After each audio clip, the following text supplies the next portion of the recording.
Welcome to the Inspired Riding Podcast.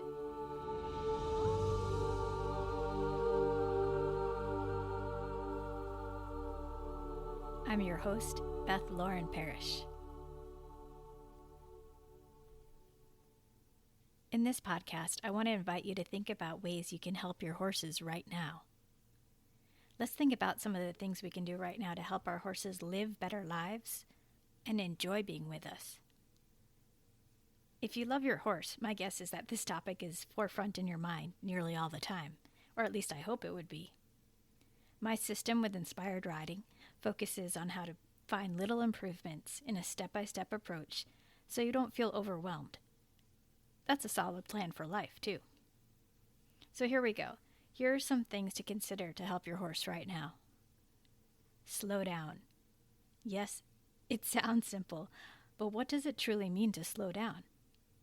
It reminds us to become aware of where we are right now in the moment. Are you holding on to any unnecessary tension? Take a deep breath with me and let it go.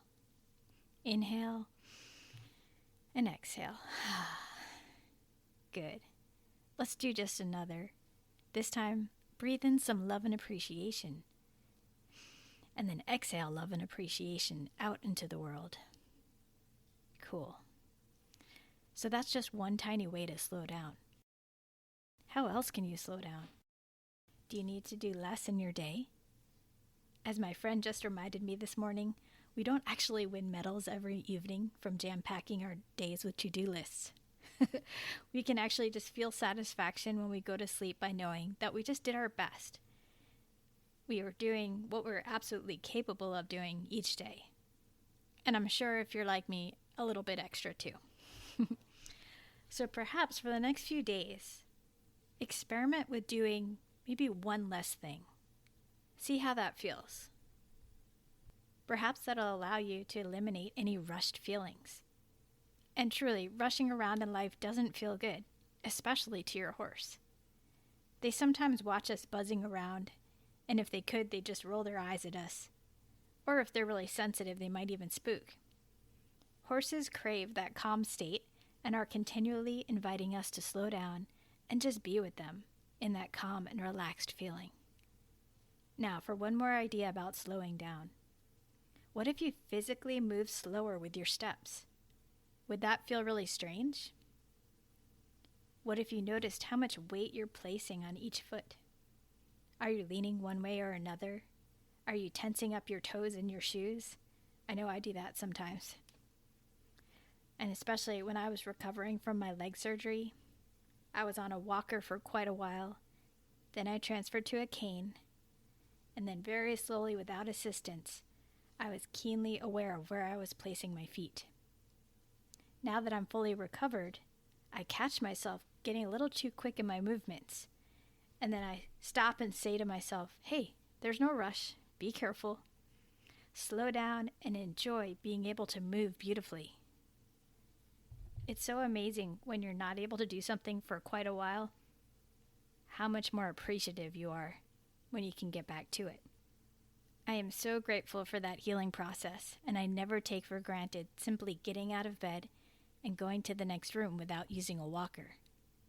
Slowing down can really help you bring out so much more awareness, and that awareness will translate to better rides.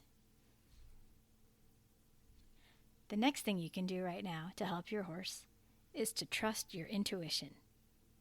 Like I mentioned in the first podcast, developing a clear yes, this is true feeling, and a no, this is false feeling is a game changer. When you begin to ask your inner guidance for assistance, the possibilities are endless. So when you have an issue presenting itself with your riding or your horse's welfare in general, your default can now be, what does my inner guidance advise me to do? And from there, you might ask your inner guidance, which expert or method to then seek out. There are so many ideas and opinions out there, which can not only feel overwhelming, but can also be detrimental to your well-being. I want you to remember that you have so much power within. You can create your beautiful vision with your horse. Trust that you can develop your intuition. just as you've learned how to ride your magnificent horse. And of course, know that it's an ongoing process, just like anything else. The more time you dedicate to practicing how to tune in and truly listen, the more you'll get out of it. Most of my decisions have been from checking in for my inner guidance first. Some decisions were pretty big, like deciding to move to a different state, or when I was deciding on having a hysterectomy or not, both of which, thank goodness, turned out to be the best decisions for me. The times when I either didn't check in with my intuition or ignored any specific messages were when I got into real trouble. I found that whenever I was either very tired or angry about something, it would not go well. And for me, it could mean real physical danger, like car accidents or falling off horses, some of which actually landed me in the hospital and were huge wake-up calls to always check in with how I'm feeling and to either slow down or not do something that day. With this in mind, one of the first things I tell my students in a lesson is to please tell me, number 1, how they're feeling, and number 2, if there's something they just don't want to do that I suggest. I want them to feel supported and to truly trust their intuition on something.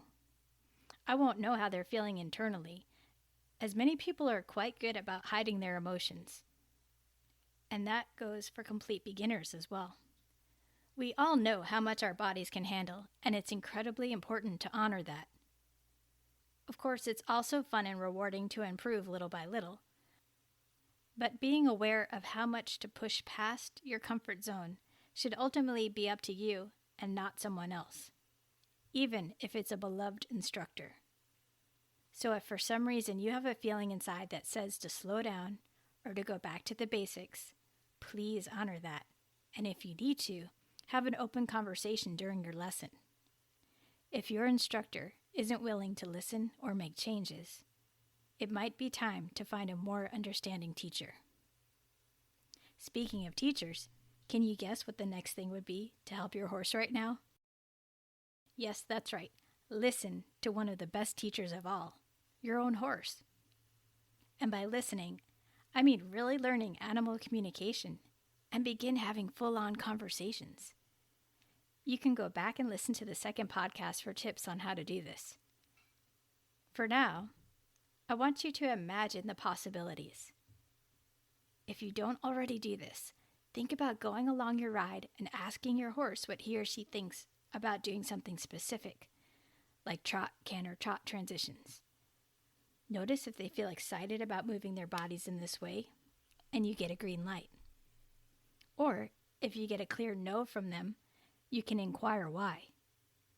It might be that they're feeling tired in the moment or resistant to this specific movement. You can then ask what they suggest to help them become a better dance partner for you. You can also ask them what they think you should do to improve your body movement so you can become a better dance partner for them. What other things can you think of? This is possible, and I do this with the horses I ride. And believe me, it's amazing when it all clicks in. And to be fair, I also need reminders to check in with them. That's why I created the Companion Journal for Inspired Riders. It prompts me to check in with how I'm feeling and what my horse would like to do before the session. And then I can write down what he suggests we do to improve our rides. Yesterday, my pony Pepper said, to be sure I don't run out of treats, but he's very proud of me for continuing to learn and improve my position for him. So there you go, 3 things to help your horse right now. And big surprise, it has to do with making changes for yourself.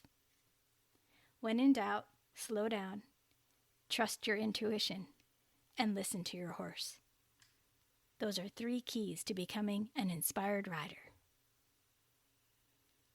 I hope you enjoyed this podcast. Please feel free to reach out with any questions or if you have ideas for another topic. You can find me on my website, inspiredriding.com. Remember to lead with kindness for both yourself and your horse. Thank you so much for listening, and may the horse be with you always.